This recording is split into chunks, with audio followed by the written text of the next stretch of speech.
బిడ్డలారా 21వ అధ్యాయం అంతా మనం జ్ఞాపకం చేసుకున్నప్పుడు ప్రభు 21వ అధ్యాయంలో మనకు కొన్ని విషయాలు ఆయన మనకు బయలుపరిచారు. ఏమిటంటే పరిశుద్ధ గ్రంథములో దేవుడు కొన్ని విధులను విధానాలను దేవుడు మనకు తెలియజేశారు. 21వ అధ్యాయంలో ఉన్నటువంటి విషయాలను క్లుప్తంగా మీకు 4 విషయాలు ప్రాముఖ్యమైన విషయాలు ఉన్నాయి కనుక వాటిని మీకు జ్ఞాపకం చేసి 22వ అధ్యాయంలోనికి నేను వెళతాను. చూడండి, 21వ అధ్యాయం 1 నుంచి 6 వచనాలు చూసినట్లయితే దాసుల పట్ల శ్రద్ధ చూపే న్యాయ విధులను దేవుడు మనకు బయలుపరిచాడు. 1వ వచనం నుండి 6వ వచనం వరకు 21వ అధ్యాయంలో దాసుల పట్ల శ్రద్ధ చూపే న్యాయ విధులను దేవుడు మనకు బయలుపరిచాడు. రెండవదిగా 12వ వచనం నుంచి 17వ వచనం వరకు మరణ నేరాలకు సంబంధించినటువంటి విధులను అలాగే శిక్షలను దేవుడు మనకు బయలుపరిచారు. 21వ అధ్యాయం గురించి తెలియజేస్తున్నాను మీకు. మూడవ విషయం ఏంటంటే 18వ వచనం నుంచి 27వ వచనం వరకు భౌతిక గాయాల పట్ల ఉన్నటువంటి విధులు శిక్షలు దేవుడు వాటి గురించి కూడా మనకు తెలియజేశారు. 4వ విషయం ఏమిటంటే 28వ వచనం నుంచి 36వ వచనం దోషరహిత శిక్షణ గురించినటువంటి విధులను గురించి దేవుడు మనకు 21వ అధ్యాయంలో ఈ విషయాల గురించి ఆయన ప్రస్తావించాడు. ఇక్కడ చెప్పడం ఒక వంతు అయితే ఇంటికి వెళ్ళిన తర్వాత వారం అంతా చదువుకోవడం ఒక వంతు. ఏదైనా అభ్యాసం చేస్తే అభ్యాసము కుశ విద్య అంటారు బైబిల్ గ్రంథంలో. ప్రధానమైనటువంటి విషయాలలో అభ్యాసం చేస్తే ఏ పనైనా మనకు అలవాటు అవుతుంది అని బైబిల్ తెలియజేస్తుంది. అలాగే లోకస్తులు కూడా చెప్తూ ఉంటారు, ఏదైనా సాధన చేయగా చేయగా చేయగా అది మనకు అబ్బుతుంది. తినగ తినగనేమి వేము తీయనుండు, చేయగానేమి పనులు సాధకమవుతుంది. అలాగే పలకగా పలకగా పాడగా పాడగా రాగము అతిశయిల్లుచున్నదనే సత్యాన్ని లోకము కూడా మనకి తెలియచేయబడుతుంది. కనుక ప్రియమైన బిడ్డలారా, మీరు చేయవలసింది ఏమిటంటే మందిరములో ఆరాధన కొడుకులో దేవుని సన్నిధానంలో ఉన్నటువంటి విషయాలు ఇంటికి వెళ్ళిన తర్వాత మీరు తప్పకుండా చదువుకుంటే అందులో ఉన్న విషయాలు మీకు అర్థమవడమే కాదు, గుర్తుంటాయన్న సత్యాన్ని పరిశుద్ధ గ్రంథం మనకు తెలియచేయబడుతుంది. కనుక 21వ అధ్యాయాన్ని కొన్ని విషయాలు మనం జ్ఞాపకం చేసుకున్నాం. 22వ అధ్యాయంలో విషయాలు మనం జ్ఞాపకం చేసుకుందామండి. 22వ అధ్యాయంలో మొదటి వచనాన్ని మనం చదువుదాం ఒకసారి.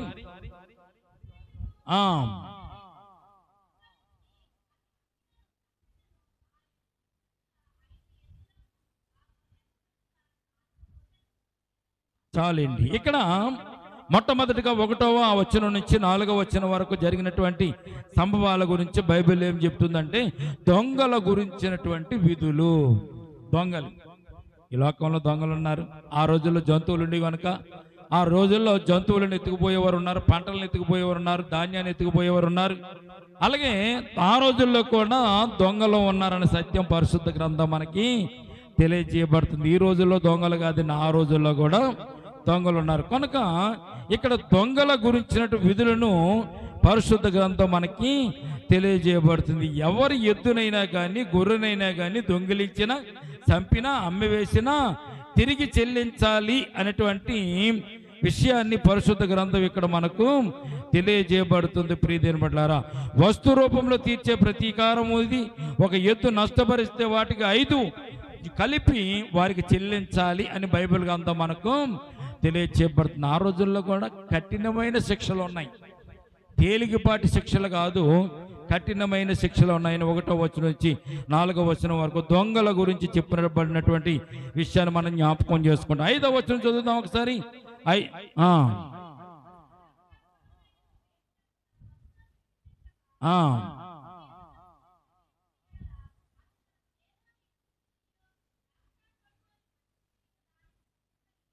చాలిని ఆస్తి నష్టం యొక్క విధులు. ఆస్తి నష్టం, ఈ రోజుల్లో ఆస్తిని పాడు చేసేవారు ఉన్నారు, ఆ రోజుల్లో కూడా ఆస్తులు పాడు చేసే ఉన్నారు.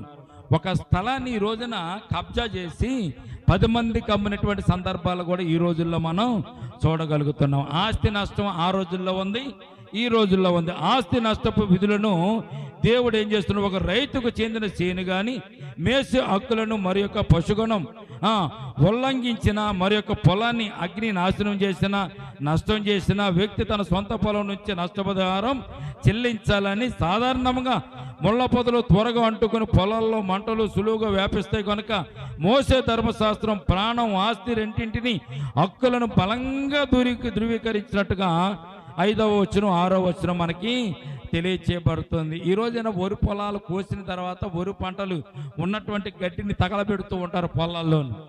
ఈ వరి పొలాల్లో ఉన్నటువంటి గడ్డిని తగలబెట్టే సందర్భంలో పక్కన ఉన్నటువంటి చెరుకు తోటకు కానీ పక్కన ఉన్నటువంటి తోటకు కానీ అంటుకుంటే దీనికి పరిష్కారం ఏంటి, దీనికి పర్యవసానం ఏంటి, దీనికి ఏ శిక్ష ఉంటుంది అని తడుంకోకుండా బాధపడకుండా మనం పరిశుద్ధ గ్రంథంలో దానికి ఏమి రాయబడి తెలిసింది, ఒకవేళ నువ్వు తుక్కు తగలబెట్టావు అనుకో, పక్కనున్న పంటకు కానీ నష్టం కలిగింది అనుకో, ఆ పంటకు తగినటువంటి నష్టపరిహారం నువ్వే చెల్లించాలి. కారణం ఏంటంటే నీ పొలంలో ఉన్నటువంటి పంటను తగలబెట్టడానికి నువ్వు తగలబెట్టావు బాగానుంది, కానీ అది పక్క పొలానికి అంటుకోకుండా ఉండేటటువంటి విధానం కూడా నీవు చూడాలి. నీ పంటలు నీ పొలంలో తగలబెట్టుకున్న మంట వేరే వారి యొక్క పక్కన ఉన్న పొలంలోకి వెళ్ళి అంటుకుని వారికి నష్టం కలిగించకూడదు కనుక ఆ నష్టాన్ని నీవే తీర్చాలి. 1,00,000 అయినా 2 లక్షలైనా 10 లక్షలైనా నీవే తీర్చాలని దేవుడు ఒక విషయాన్ని మీకు జ్ఞాపకం చేస్తానని. ఏ నష్టాన్నైనా కానీ దేవుడు భర్తీ చేయడానికి దేవుడు ఇక్కడ చాలా శ్రేష్టమైనటువంటి కట్టడలను నియమ నిబంధనలను దేవుడు నిర్ణయించినట్టుగా పరిశుద్ధ గ్రంథంలో మనం చూడగలుగుతున్నాం. 7వ వచనం చదువుతాం. 7వ వచనం నుంచి 13వ వచనం వరకు కూడా ఇంకొక అంశాన్ని దేవుడు ఇక్కడ మనకి తెలియజేయబడ్డాడు. చూడండి.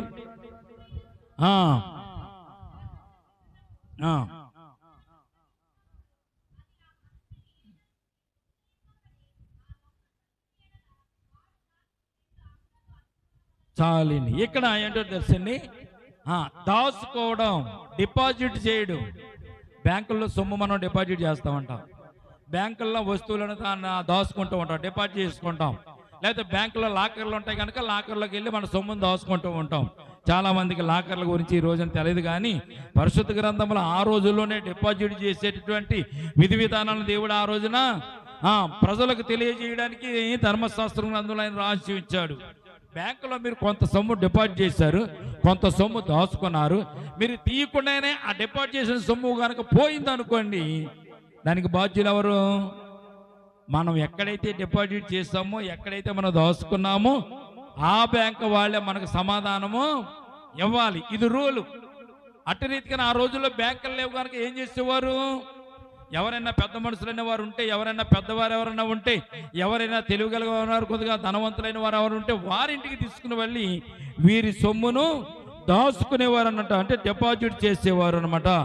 చూడ, ప్రాచీన తూర్పు సమీప దేశాల్లో బ్యాంకులు లేని కారణంగా వ్యక్తిగత సంపదను భద్రత కోసం పొరుగు వారి వద్ద వారు దాచిపెట్టేవారు. అటు దాచిపెట్టిన వాడు మంచోడైతే పర్లేదు, అదే చెడ్డోడు అనుకోండి, దాచిపెట్టిన దాన్ని సగం తినేసి సగం నువ్వే ఎంత ఇచ్చావని గొడవ పెట్టుకునే సందర్భాలు కూడా అక్కడ మనము చూడగలుగుతున్నాం. కానీ బైబిల్ ఏం చెప్తుంది తెలుసా, అతడు నీ దగ్గర సొమ్ము దాచాడు కనుక దాచిన సొమ్ము నువ్వు తప్పకుండా తిరిగి అతనికి ఇవ్వాలి.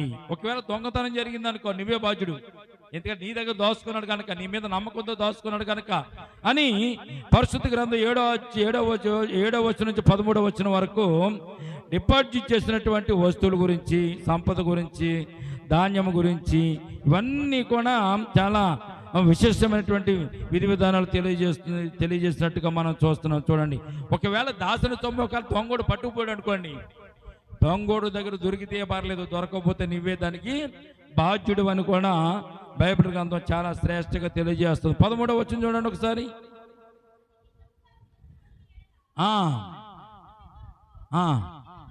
దాన్ని తేవాలి,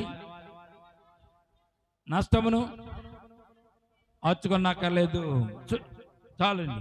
ఎందుకంటే దొంగిలించిన, దొంగతనం చేయబడినా, దొంగిలించగలిగితే దాన్ని సాక్ష్యం తెచ్చావనుకో, దొంగిలింపబడిన దాన్ని నువ్వు నష్టం తీర్చక్కర్లేదు. కానీ ఒకవేళ దొంగిలించిన దానికి సాక్ష్యం లేకపోతే నీవే తీర్చాలి. డిపాజిట్ల గురించి కూడా దేవుడు అక్కడ తెలియజేసినట్టుగా పరిశుద్ధ గ్రంథంలో మనం చూస్తున్నాం. తర్వాత 14వ వచనం నుండి 15వ వచనం వరకు చదువుదాం ఒకసారి.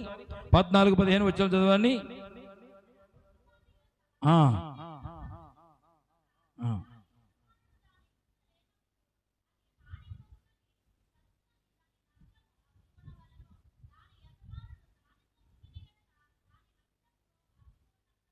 చాలండి. చూడండి, అంటే అప్పుగా తీసుకోవడం.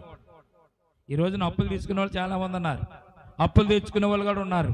అలాగే అప్పులు తీసుకున్నటువంటి విధానంలో కూడా అప్పుకు సంబంధించిన విధులను కూడా దేవుడు ఇక్కడ తెలియజేది. ఎవరైనా ఒక జంతువును బదులు తీసుకుంటే దానిని సురక్షితంగా కాపాడవలసిన బాధ్యత అప్పుగా పట్టుకెళ్ళిన జంతువును పట్టుకెళ్ళినటువంటి వ్యక్తికి ఆ బాధ్యత ఉంటుంది, కానీ యజమానుడికి అది ఉండదు. యజమాని లేనప్పుడు ఆ జంతువు గాయపడినా కోల్పోయినా ఆ నష్టానికి బదులు తీసుకున్న వ్యక్తే చెల్లించాలి.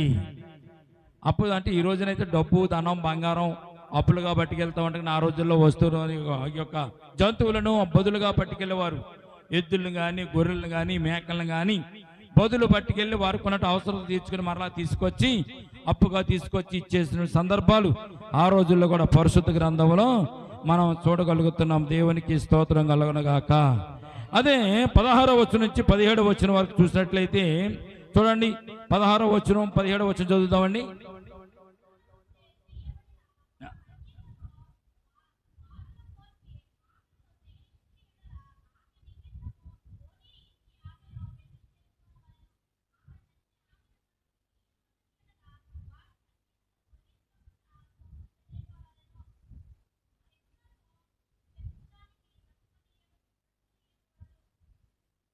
ప్రియమైన బిడ్డలారా, ఇక్కడ 16 నుంచి 17 వచనంలో ఏమి వివరిస్తుందంటే, అవివాహితులు ప్రదానము చేయబడిన కుమార్తెలుగా నష్టపరిహారం ఆ ఇశ్రాయేలులో తండ్రి స్వాచ్ఛం పరిగణించేవారు ఆ రోజుల్లో కుమార్తెలను.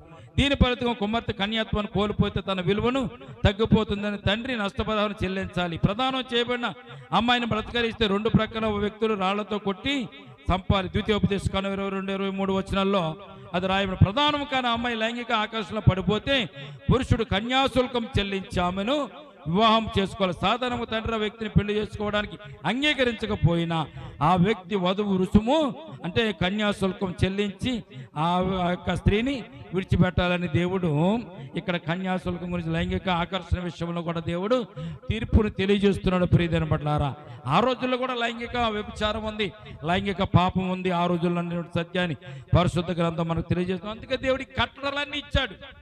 ఈ కట్టడలన్నీ ఇవ్వడానికి కారణం ఏంటంటే, అది మీరు చెప్పలేదు కదా, ఇది మీరు చెప్పలేదు కదా, ఇది ధర్మశాస్త్రంలో లేదు కదా, అందుకే నేను ఇలా చేశాను, దీనికి పాపం ఏముంది అని అంటామని పరిశుద్ధ గ్రంథంలో అన్ని విషయాలు దేవుడు మనకు ఈ యొక్క ధర్మశాస్త్రం సంబంధించి ఈ యొక్క ధర్మశాస్త్రం ఆజ్ఞలకు సంబంధించి దేవుడు అన్ని మనకు దయచేసినట్టుగా పరిశుద్ధ గ్రంథంలో మనం చూస్తున్నాం. 18వ వచనం 20వ వచనం మనం చూసినట్లయితే ఇక్కడ దేవుడు చెప్పినటువంటి మాటను జ్ఞాపకం చేసుకుందామండి.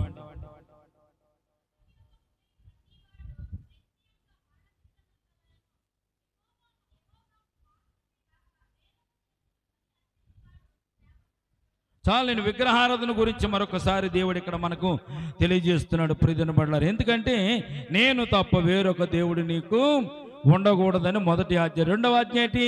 పైన ఆకాశం అందే గాని భూమి మీద గాని భూమి కింద నీళ్ళ అందే గాని యెహోవాను తప్ప ఇదేని విగ్రహముగా చేసుకుని మీరు పూజించకూడదు. రెండవ ఆజ్ఞ గురించి ఇక్కడ మరొకసారి దేవుడు తెలియజేస్తున్నాడు. 18వ వచనం 20వ వచనంలో మనం చూసినట్లయితే విగ్రహారాధనతో మీరు చెడిపోవద్దు, విగ్రహారాధనకు మించినటువంటి పాపం ఇంకోటి లేదని పరిశుద్ధ గ్రంథం మనకు తెలియచేయబడుతుంది. చూడండి, విగ్రహారాధన చేసే ప్రతి ఒక్కరు కూడా ఈ లోకంలో నశించిపోతాడని దేవునికి వ్యతిరేకమైన సత్యాన్ని పరిశుద్ధ గ్రంథం మనకి ఇక్కడ తెలియజేయ. ఇక్కడ ప్రస్తావించిన 3 పాపాలకు ఫలితం మరణ శిక్ష.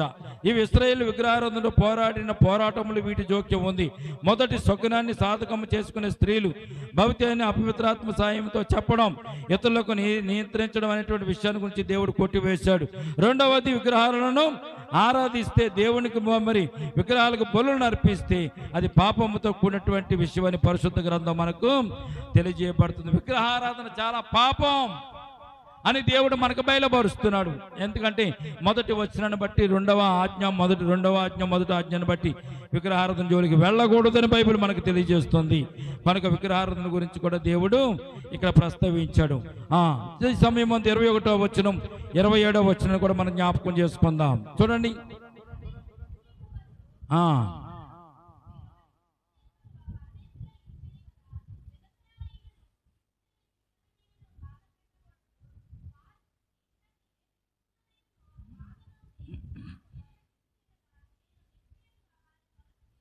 చాలండి.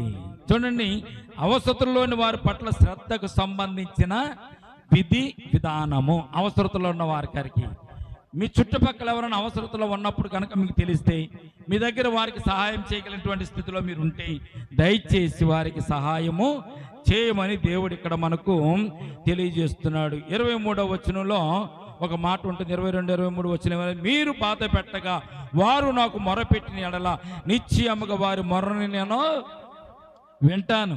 ఎవరు మొర?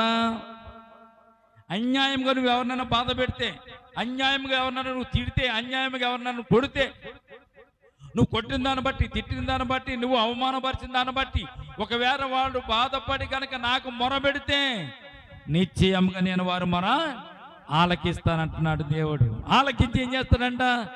వారిని మరణమునకు దేవుడే అప్పగిస్తాడంట. ప్రియమైన బిడ్డలారా, జాగ్రత్త సుమా. ఎదుటి వారిని మనము శ్రమ పట్టకూడదు, ఎదుటి వారిని మనం బాధ పెట్టకూడదు, ఎదుటి వారిని మనము ఇబ్బంది పెట్టకూడదు. అవసరతలో ఉన్న వారి పట్ల శ్రద్ధ చూపించాలే కానీ వివక్షను మనం చూపించకూడదని పరిశుద్ధ గ్రంథం ఇక్కడ మనకు తెలియజేయబడుతుంది. ప్రియమైన కనుక మనం చాలా జాగ్రత్తగా ఉండాలి. 141 కీర్తన అదే చెప్పాడు, నా పెదవుల ద్వారమునకు నీవు కాపు పెట్టుమని చెప్పడానికి కారణం ఏంటంటే, పెదవుల ద్వారా ఏ మాటలు వస్తాయో మనకు తెలియదు. దేవుడు మనల్ని పరిశుద్ధపరిచాడని రక్తం చేత మనల్ని కడిగి పవిత్రపరిచాడు.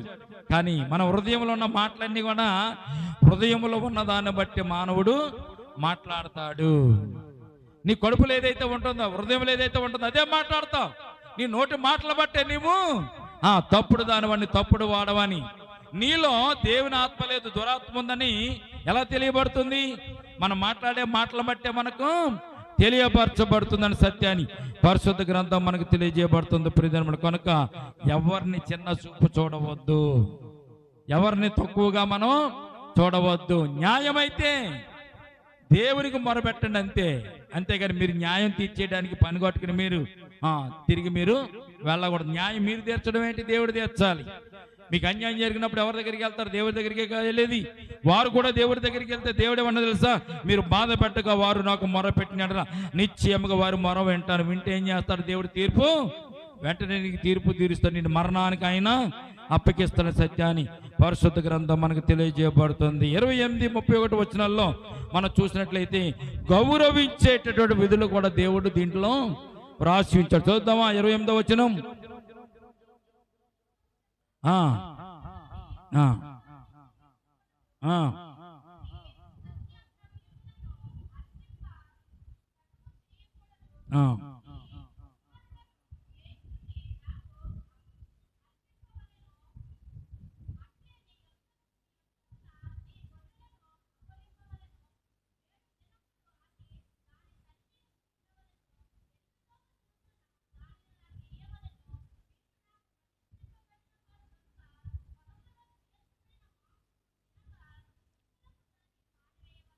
చాలని గౌరవించేటటువంటి విధి విధానం. సమాజంలో దిగువ స్థాయిలోని వారిని అవసరతలను చర్చించడం జరిగింది.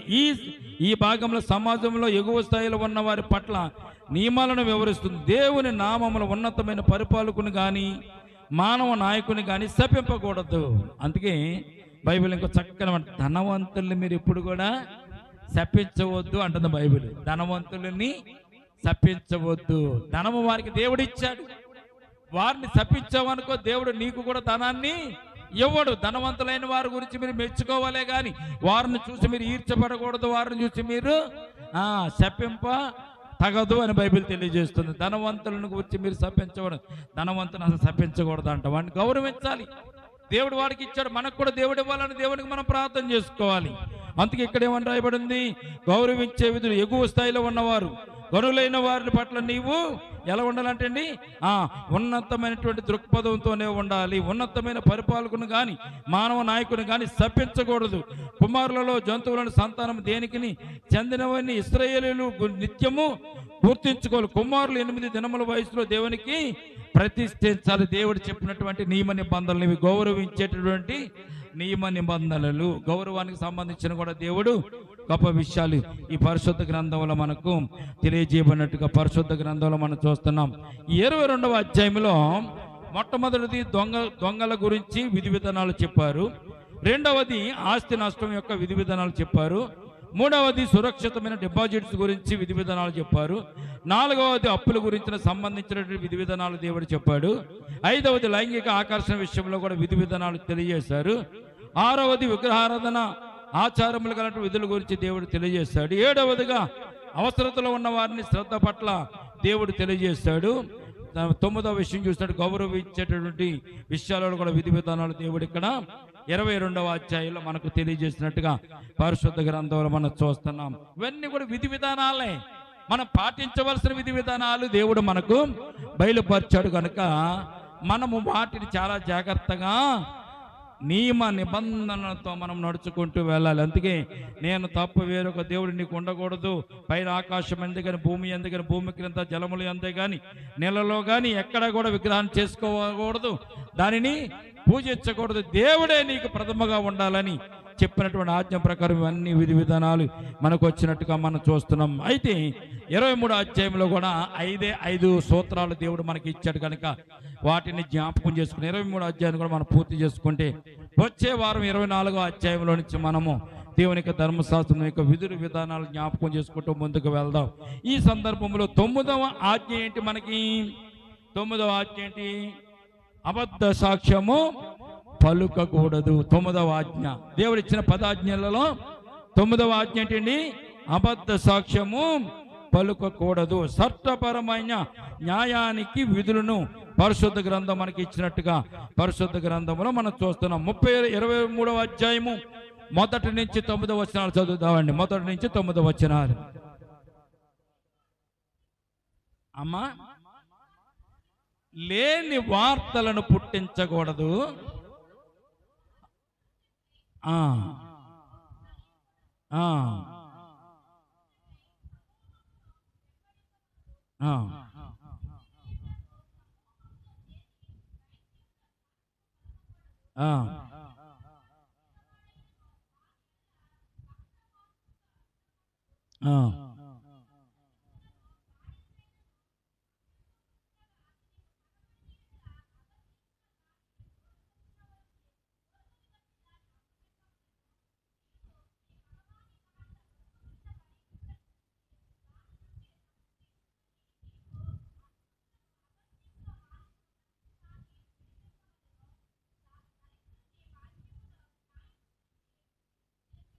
చాలండి. ప్రియమైన బిడ్డలారా, చట్టపరమైన న్యాయ విధులు ఇవి. చట్టపరమైన న్యాయ విధులు 9వ ఆజ్ఞకు సంబంధించినటువంటి విధి విధానాలను పరిశుద్ధ గ్రంథం మనకు తెలియజేయబడుతుంది. అబద్ధ సాక్ష్యము పలుకకూడదు అనేటువంటి 9వ ఆజ్ఞకు సంబంధించినటువంటి విధి విధానాలు ఇందులో ఉన్నట్టుగా పరిశుద్ధ గ్రంథాలు మనం చట్టబద్ధమైన ఫిర్యాదుల విషయంలో పక్షపాతము లేని న్యాయాన్ని చూపుతాయి. న్యాయ సంబంధమైన విషయాలలో ఇశ్రాయేలు నిజమైన సాక్ష్యం చెప్పాలి. ఇశ్రాయేలు ప్రజల వలన ప్రభావితులై న్యాయాన్ని తిప్పివేయకూడదు.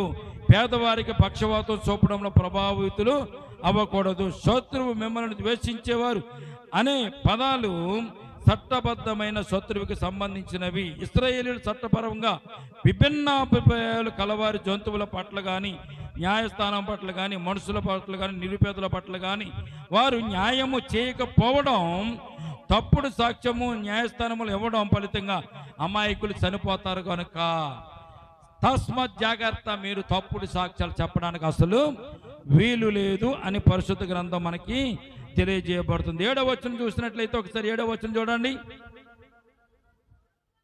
నుండుము నిరపరాధ నేను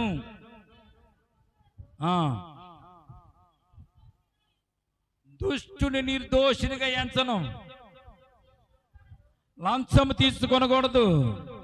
లంచము తీసుకున్న వానికి లంచము గ్రుడ్డితనము కొలుగు చేసి నీతిమంతుల మాటలకు అపార్థము కలుగొచ్చాను. దేవునికి స్తోత్రం కలుగును గాక. ప్రభువు లంచం గురించి చాలా విశేషంగా ఒక మాట చెప్పారండి. ఆయన లంచము తీసుకునే వాడికంట ఆ లంచము వాడిని గ్రుడ్డివానిగా చేసేస్తుందంట. అంటే నువ్వు లంచం తీసుకున్నావు అనుకో, రే నీకు సాక్ష్యం చెప్పరా కొద్దిగా, నీకు లంచం ఇస్తాను, తప్పుడు సాక్ష్యం చెప్పరని లంచం ఇచ్చాడు అనుకోండి, ఆ లంచం తీసుకున్నటువంటి మనిషిని ఏం చేస్తాడంటే గురుడితనం కలిగి చేస్తాడంట లంచం. ఎందుకంటే అది న్యాయవంతుడైనా నీతివంతుడైనా అది నిజమైనా కానీ లంచం తీసుకున్నవాడు ఏం చెప్తాడు తెలుసా, అది నిజం కాదని అంటాడు అంతే.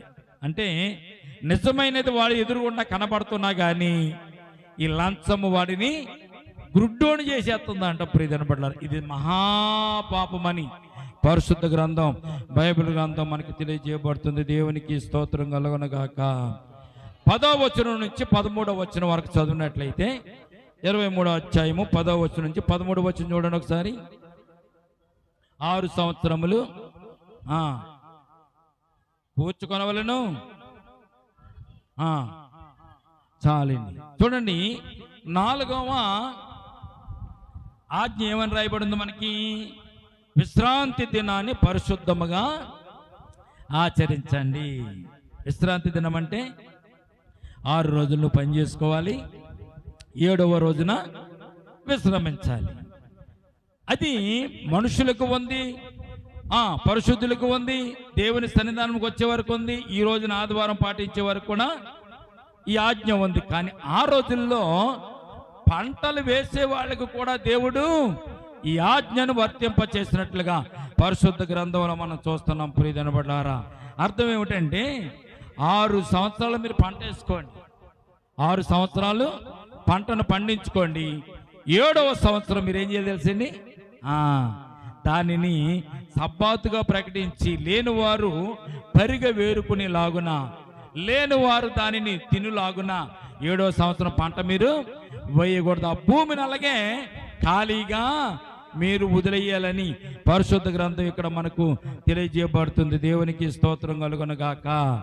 ఏమని రాయబడింది, దేవుడు ఇశ్రాయేలుకి ఇచ్చినటువంటి దేశము భూమి దేవుడే, దానికి యజమానుడు ఇశ్రాయేలుకు స్వాస్థ్యంగా ఇచ్చాడని గుర్తు చేయడానికి సబ్బాతు సంవత్సరం ఏర్పాటు చేశాడు దేవుడు.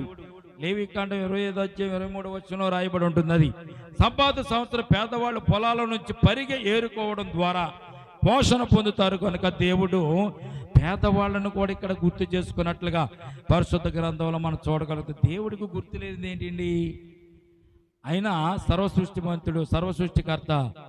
భూమి మీద జరిగే విషయాలన్నీ కూడా ఆయన గుర్తు పెట్టుకుని గుర్తు చేసుకుని మానవుల కొరకు ఈ పరిశుద్ధ గ్రంథాన్ని ఆయన ప్రామాణికంగా మనకు రాసి ఉంచాడు. ఒక విషయాన్ని మీకు జ్ఞాపకం చేసి నేను మరి 14వ వచనం 19వ వచనంలోకి వెళ్తా. ఏమిటంటే, దేవుడు ఆదామును చేసిన తర్వాత తినడానికి ఫలవృక్షములను పండ్లను దేవుడు ఏర్పాటు చేశాడా? ఆదామును చేయకముందే ఏదేను తోటను దేవుడు ఏర్పాటు చేశాడా అంటే, ఆదామును చేయకముందే దేవుడు ఏదేను తోటను నిర్మించాడు. ఆదాము పుట్టిన తర్వాత, ఆదాము తయారు చేయబడిన తర్వాత, ఆదాము బ్రతుకుతుండగా ఆదాముకు ఆకలిస్తే ఏం తింటాడు? ఆదాము పుట్టాడండి, దేవుడు ఆదాము తయారు చేశాడు, ఆదాము నిలబెట్టిన తర్వాత ఆదాము, దేవుడా నాకు ఆకలి అవుతుంది, ఏదో ఒక పండు ఏదో ఫలం ఇవ్వు అని ఆదాము అడిగిన తర్వాత దేవుడు సృష్టించకుండా మానవునికి ఏది అవసరమో ఏది కావాలో తెలుసుకున్నటువంటి దేవుడు ముందుగానే ఫలవృక్షములు కలిగినటువంటి విత్తనములు ఇచ్చి చెట్లను దేవుడు ఏదేను తోటలో మొలిపించి ఆదాముకు ఆహారముగా దేవుడు సమకూర్చాడు. దేవునికి స్తోత్రం కలుగునుగాక. అలాగే ఇక్కడ కూడా లేని వారిని, పేదవారిని దేవుడు గుర్తు పెట్టుకుని వారికి ఇక్కడ సంవత్సరాలను కూడా దేవుడు ఆ పంట విషయంలో కూడా, వారికి ధాన్యం విషయంలో కూడా, వారు తినేటటువంటి ఆ ధాన్యం విషయంలో కూడా దేవుడు ఎంతో జాగ్రత్త తీసుకున్నట్లుగా ఈ పరిశుద్ధ గ్రంథంలో మనం చూడగలుగుతున్న. దేవునికి స్తోత్రం కలుగునుగాక. సబ్బాతు కొరకైనటువంటి విధులు ఇవి. 6 సంవత్సరాలు పంట పండించుకుని 7వ సంవత్సరం మీరు విశ్రాంతిగా వదిలేయాలి పొలాన్ని. ఆ 7వ సంవత్సరంలో పేదవారైన వారు పరిగె వేరుకుని అందులో వారు తిని సంతోషిస్తారని దేవుడు అక్కడ తెలియజేస్తున్నట్టుగా మనం చూస్తున్నాం. చూడండి, అందుకే సబ్బాతు సంవత్సరం పేదవాళ్ళు పొలాల నుంచి పరిగె ఏరుకోవడం ద్వారా పోషణ పొందుతారు. 7వ దినం విశ్రాంతి తీసుకోవడం వల్ల ప్రజలు, జంతువులు రాబోయే 6 రోజుల పనికి అవసరమైన పునరుజ్జీవాన్ని పొందుతారు. దేవుని ఆజ్ఞలకు విధేయత చూపి ఇతర దేవుళ్ళ పేర్లను ప్రస్తావించకుండా వాళ్ళ ఉనికిని నమ్మకుండా ఉండాలని సాధారణ హెచ్చరికతో ఈ భాగము ముగిస్తున్నట్టుగా మనం చూస్తున్నాం. దేవునికి స్తోత్రం కలుగునుగాక. 14వ వచనం 19వ వచనం మనం చదువుతామండి.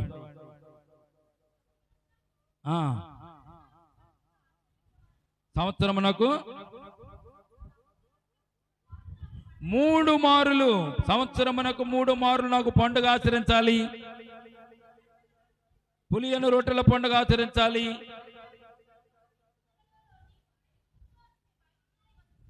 వచ్చిది కనుక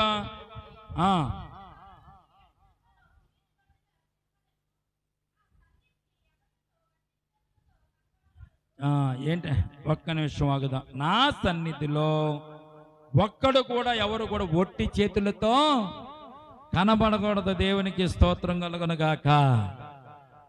పంటలో ప్రథమ ఫలం దేవునిది, వ్యాపారంలో ప్రథమ ఫలం దేవునిది, చేతి పనుల్లో ప్రథమ ఫలము దేవునిది, ఉద్యోగంలో ప్రథమ ఫలము దేవునిది, వ్యవసాయపు పనుల్లో కూడా ప్రథమ ఫలము దేవునిది.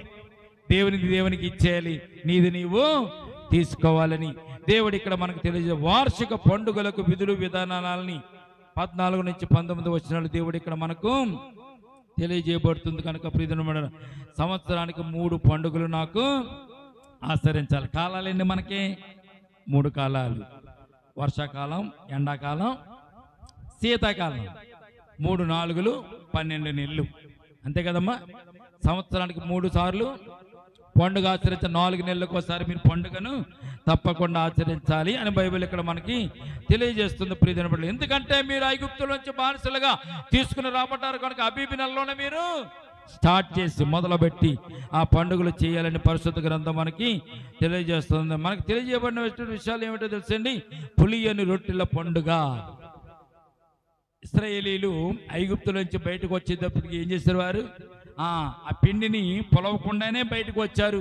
పొలవకుండా బయటకు వచ్చిన తర్వాత యోర్దాను దాటిన తర్వాత పులియని రొట్టెల పండుగ వారు చేసుకుని తిని వారు సంతోషించినట్టుగా మనం చూస్తున్నాం. కనుక అట్టి రీతిగా పులియని రొట్టెల పండుగను మీరు ఆచరించాలని దేవుడు వారికి వార్షిక పండుగల గురించి ఇది లేవీకాండంలో ఉంటుంది, అలాగే దినవృత్తాంతుల గ్రంథంలో ఉంటుంది, సంఖ్యాకాండంలో కూడా ఇవన్నీ కూడా రాయబడి ఉంటాయి. ఆ గ్రంథాల్లోకి వెళ్ళినప్పుడు దీని గురించి వివరంగా మనము తెలుసుకుందాం. ప్రియమైన వార్షిక పండుగలు కూడా దేవుడు మనకు తెలియజేస్తారు. తర్వాత మనం ఒక మాట జ్ఞాపకం చేస్తాం, వాగ్దానాన్ని గురించినటువంటి విషయాన్ని ఈ సందర్భంలో మనం జ్ఞాపకం చేసుకుందాం. 20వ వచనం నుండి 33వ వచనం వరకు దేవుడు ఇచ్చేటువంటి వాగ్దానాన్ని దేవుడు ఇక్కడ మనకు తెలియజేస్తున్నాడు. ఆ వాగ్దానపు యొక్క విధి విధానాన్ని మనం ఒకసారి జ్ఞాపకం. 20వ వచనం చదవండి ఒకసారి. ఇదిగో త్రోవను నిన్ను కాపాడి నేను రప్పించుటకు ఒక దూతను నీకు ముందుగా పంపుతాను. ఆయన సన్నిధిని జాగ్రత్తగా ఉండి ఆయన మాట వినవలను, ఆయనకు కోపం రేపవద్దు. మీ అతిక్రమములను ఆయన పరిహరింపడు, మెత్తుకొట్టివేయడు. నా నామము ఆయనకున్నది. అయితే నీవు ఆయన మాటలు జాగ్రత్తగా విని నేను చెప్పినది యావత్తు చేసిన ఎడల నీ శత్రువులకు శత్రువును, నీ విరోధులకు విరోధునయ్యుందును. ఎట్లనగా నా దూతను నీకు ముందుగా వెళ్ళుచు అమోరీలు, ఇత్తీలు, పెరిజీలు, కనానీయులు, హివ్వీయులు, యెబూసీయులను వారున్న చోటుకు మిమ్మును రప్పించుదును. నేను వారిని సంహరించదును. దేవునికి స్తోత్రం కలుగునుగాక. వాగ్దానం ఇస్తున్నాడు ఇక్కడ దేవుడు. ఏమని వాగ్దానం ఇస్తున్నాడు? మీకు ముందుగా నా దూతను పంపిస్తాను. వీరిని ఎలా నడిపిస్తానన్నాడు దేవుడు తెలుసండి.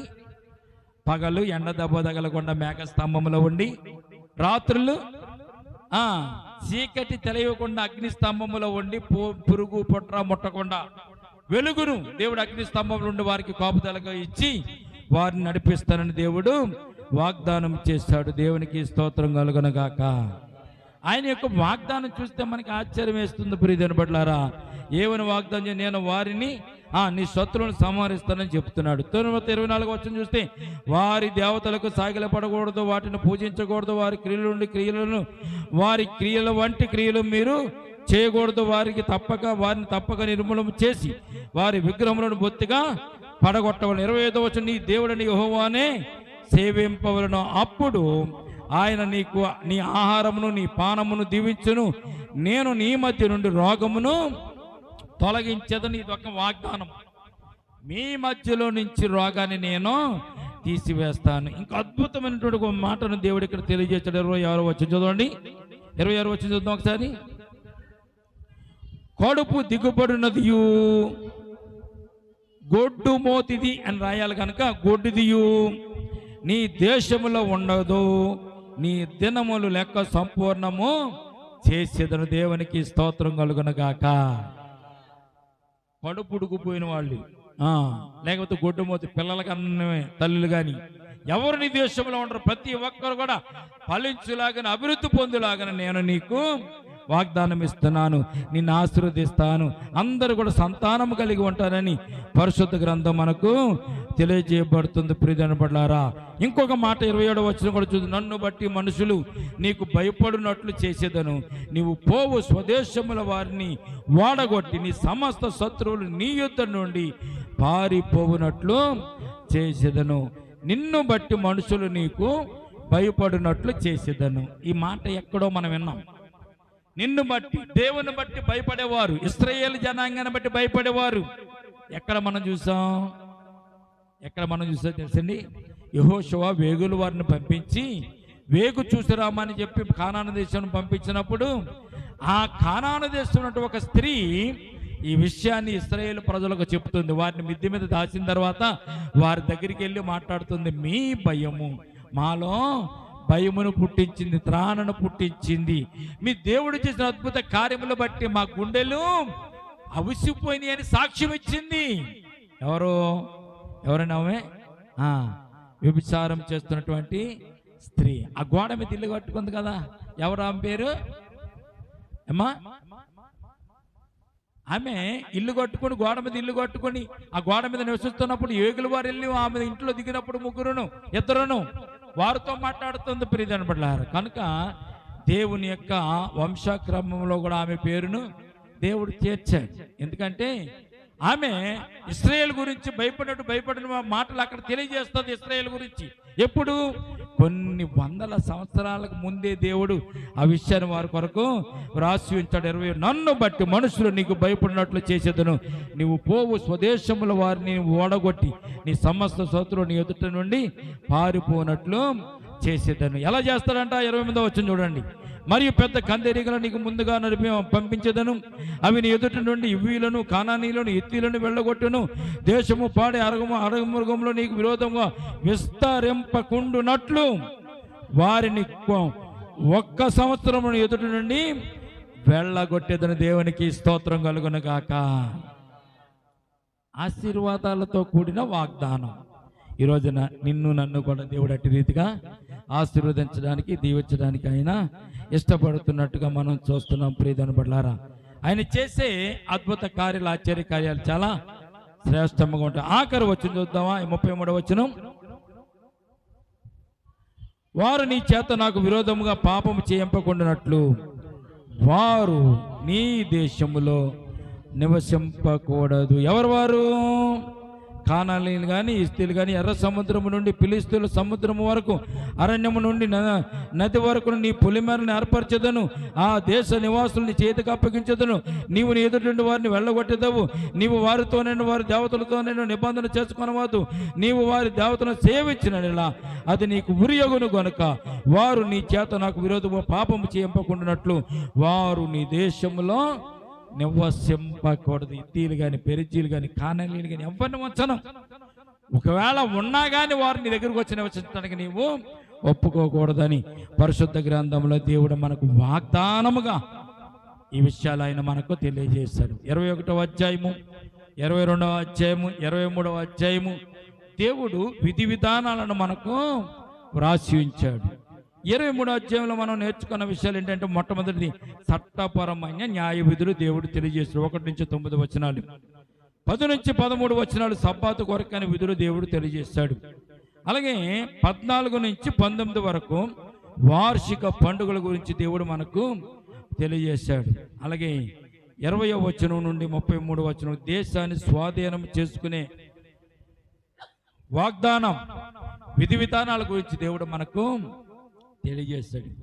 ఇదంతా వినడానికి చాలా మీకు ఇష్టంగా లేకపోవచ్చు, కష్టంగా కూడా ఉండొచ్చు. కానీ దేవుడు చెప్పినటువంటి ఈ యొక్క విధి విధానాలను ఎవరైతే ఉల్లంఘిస్తారో వారి జీవితంలో మేలులు ఉండవు అని బైబిల్ గ్రంథం తప్పకుండా మనకు తెలియజేస్తుంది. చిన్నదైనా నెరవేర్చాలి, పెద్దదైనా నెరవేర్చాలి. వీటినన్నిటిని నెరవేర్చడానికి దేవుడు మనకు ఆయన కృపను అనుగ్రహిస్తాడని సత్యాన్ని మొట్టమొదటిగా మనము జ్ఞాపకం చేసుకోవాలి.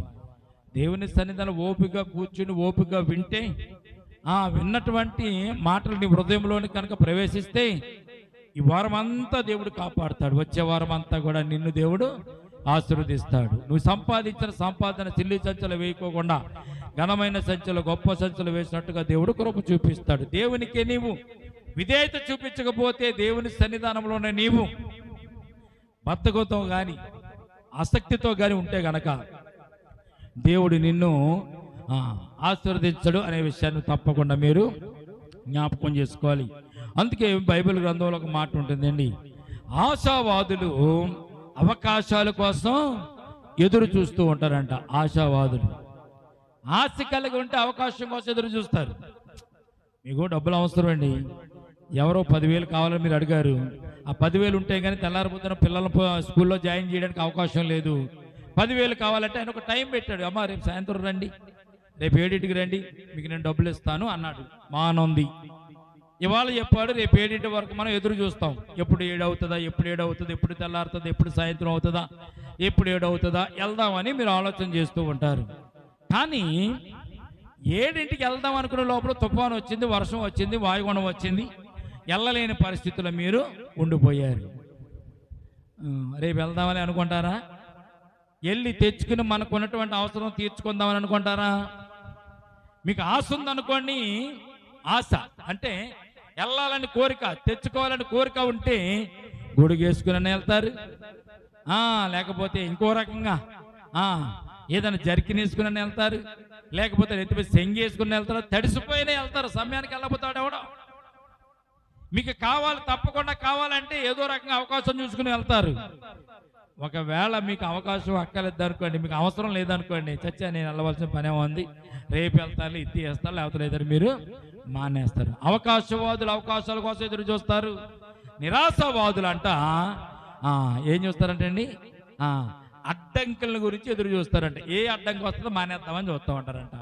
కనుక దేవుని సన్నిధానంలో అవకాశాల కోసం వెతికే వారిని దేవుడు తప్పకుండా దీవిస్తాడు అనే విషయాన్ని పరిశుద్ధ గ్రంథం మనకు తెలియజేయబడుతుంది. కనుక 21వ అధ్యాయం, 22వ అధ్యాయం, 23వ అధ్యాయం దేవుడి విధి విధానాలు మనకు తెలియజేశాడు. కనుక మీకు ఓపుకుంటే చదువుకోవాలనుకుంటే వచ్చే వారం లోపు మరొక్కసారి 21, 22, 23 అధ్యాయులు మీరు చదవండి. 24వ అధ్యాయం కూడా చదువుకుని వచ్చే వారం వస్తే 24వ అధ్యాయంలో దేవుడు మోషేని పిలవడం, మోషే కొండ మీదకి వెళ్ళడం, ఆ పర్వతం మీదకి వెళ్ళడం, మోషేకు దేవుడు ఆజ్ఞలు రాసి ఇవ్వడం, ఆ ఆజ్ఞలు తీసుకుని రావడం అనేటువంటి అంశాలు 24వ అధ్యాయాలు ఉన్నాయి. కనుక వాటిని కూడా జ్ఞానం చేసుకుని మనం ముందుకు వెళ్దాం. చెప్పబడిన మాటలు దేవుడు దీవించి మనలను అట్టి రీతిగా ఆ వాగ్దానాలతో దేవుడు మనల్ని కూడా ఆశీర్వదించి దీవించునుగాక. ఆమె తల వంచని ప్రార్థన చేసుకుందాం. ప్రేమల తండ్రి, కృపగల దేవందములైనా ఈ సమయం అందనైనా 22వ అధ్యాయం, 23వ అధ్యాయంలో విధి విధానాలు మీరు మాకు తెలియజేశారు.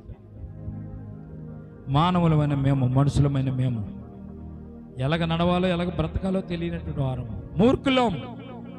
యేసయ్యా ఈ సమయం అందు నీ బిడ్డలమైన మమ్మల్ని జ్ఞాపకం చేసుకోండి. మాన్యువల్ బుక్గా మానవుడు జీవించే విధి విధానాలను ప్రభా నీ పరిశుద్ధ గ్రంథంలో మా కొరకు మీరు రాయించి ఉంచారు. వీటిని చదవకుండా మేము జీవించాలన్నా బ్రతకాలన్నా మా వల్ల కాదు నైనా. మేము ఎలా నడవాలి, ఎలా బ్రతకాలి, ఎలాగ జీవించాలి, దేనికి ఏ శిక్ష నైనా నీ పరిశుద్ధ గ్రంథంలో రాయబడి ఉందో మేము తెలుసుకోకపోతే శిక్షకు పాత్రలు అయిపోతాం, నరకంలోనికి వెళ్ళిపోతాం, పరలోక రాజ్యాన్ని మేము చేరలేమనైనా. కనుక ఆ శిక్షా విధులు మేము జ్ఞాపకం చేసుకుంటూ గుర్తించుకుంటూ మా జీవితంలో ఉన్నతమైన స్థితిలోనికి మేము చేరడానికి, ఉన్నత శిఖరాల్లో మేము చేరుకోవడానికి నీ వచ్చే రాకల్లో ప్రభు నిన్ను ఎదుర్కొని నీతో పాటు నేను ప్రభు లెగవగలిగేటువంటి జీవితాన్ని మేము కలిగి ఉండడానికి కృప చూపించండి. చెప్పబడిన మాటల ప్రభు నేను నీ బిడ్డల హృదయాల ఫలింప చేయండి. చిన్నవారైనా పెద్దవారైనా మాట వినేవారు ప్రభు శ్రేష్ఠులు, అందులో నీ మాటలు వింటే ఇంకా శ్రేష్టమైన జీవితం కలిగి ఉంటారనే సత్యాన్ని మీ లేఖనాలు తెలియజేస్తున్నాయి. కనుక అటు రీతి కానీ బిడ్డల ప్రభా విన్నటువంటి వాక్యాన్ని వారి హృదయాలలో ఫలింపచేయండి, వారి జీవితాలను బాగు చేయండి. వారికి ఉన్నటువంటి నేను ప్రభు కుటుంబంలో ప్రతి పరిస్థితిని సరిచేయండి, సరిదిద్దండి. నీతిమత్వమైన జీవితం, క్షేమకరమైన జీవితం, ఆశీర్వాదకరమైన జీవితాన్ని వారు కలిగి ఉండాలని కృప చూపించండి. ఎంతవరకు నేను కూడుకులో ఉండి మాతో మాట్లాడిన స్తోత్రాలు చెల్లించుకుంటూ మా ముందున్నటువంటి కార్యక్రమాన్ని దీవించమని, ఆశీర్వదించమని యేసు ఉన్నతమైన పరిశుద్ధ నామమున ప్రార్థించి మిక్కిలి వినయముతో బ్రతిమలాడి వేడుకొనుచున్నాము తండ్రి. ఆమేన్, ఆమేన్.